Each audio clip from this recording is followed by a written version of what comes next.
All right, tonight, sadly, anti-Semitism, it is on the rise. Democrats, they seem not quite as sure how to respond. On Thursday, the very first day of Hanukkah, a man shouting, "Free Palestine," literally fired a shotgun outside of a temple.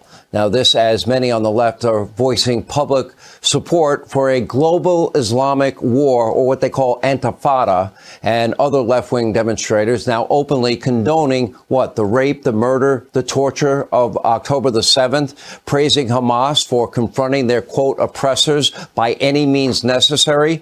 Earlier in the week, we had the presidents of Harvard and MIT and UPenn. They refused to condemn calls for genocide without more context. And get this, the executive director of the group CAIR, that's the Council on American Islamic Relations, recently praising the October 7th massacre, proclaiming that Israel has no right to self-defense. Really? Take a look.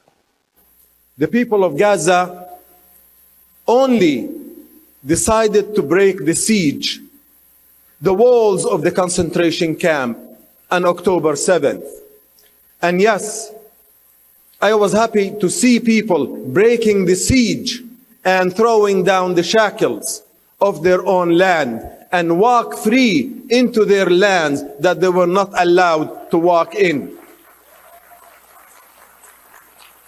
And yes, the people of Gaza have the right to self-defense. All right, and get this, it gets way worse. The Biden administration, they were coordinating with CAIR in an official capacity to, quote, combat anti-Semitism. Now, since those despicable and repulsive comments, the White House has been frantically trying to distance itself from CAIR and scrubbing any mention of the group from the White House website. And both the vice president and the second gentleman have also recently condemned anti-Semitism, frankly, after weeks of silence. Here with reaction, Fox News contributor Jason Chaffetz and best-selling author and former special envoy for combating anti-terrorism, Noah Tishby, is with us. Noah, your reaction to this? My reaction is that we're very pleased that CAIR was removed from the White House website when anything that has to do with anti-Semitism. The fact of the matter is this: CAIR has had a history of, let's say, questionable remarks when it comes to the Jewish people, and they should not have been a part of the anti-Semitism strategy of the White House. One of their San Francisco chairs said a couple of years ago that we have to be careful of the Zionists organizations. What we're seeing here is the truth coming out. The fact of the matter is this: all these organizations do not want Israel to exist. They're trying to wipe Israel off the map, and they're trying to do this in a very convoluted and kind of like hidden way. We've been saying for a very long time that anti-Semitism and anti-Zionism are one and the same, and this is exactly what we're seeing right now. The truth is coming out. They don't want Israel to exist, and we need to fight this. I want to say one more thing about that Nihad Awad. Okay, he was talking about Gazan people owning walking on their land. They're denying Jewish nativity and ingenuity in the land of Israel, which is absolutely ridiculous. We're about to celebrate the birthday of a Jewish man who lived in Nazareth over 2,000 years ago, and they're trying to tell us that Jews have not been in Israel since before 1948. This is absolutely ridiculous. I'm very happy that that organization was removed from anything that has to do with the White House strategy on anti-Semitism. What do you make, Jason, of the Biden administration embracing the group CAIR? We know their history. Why? Why would they do that?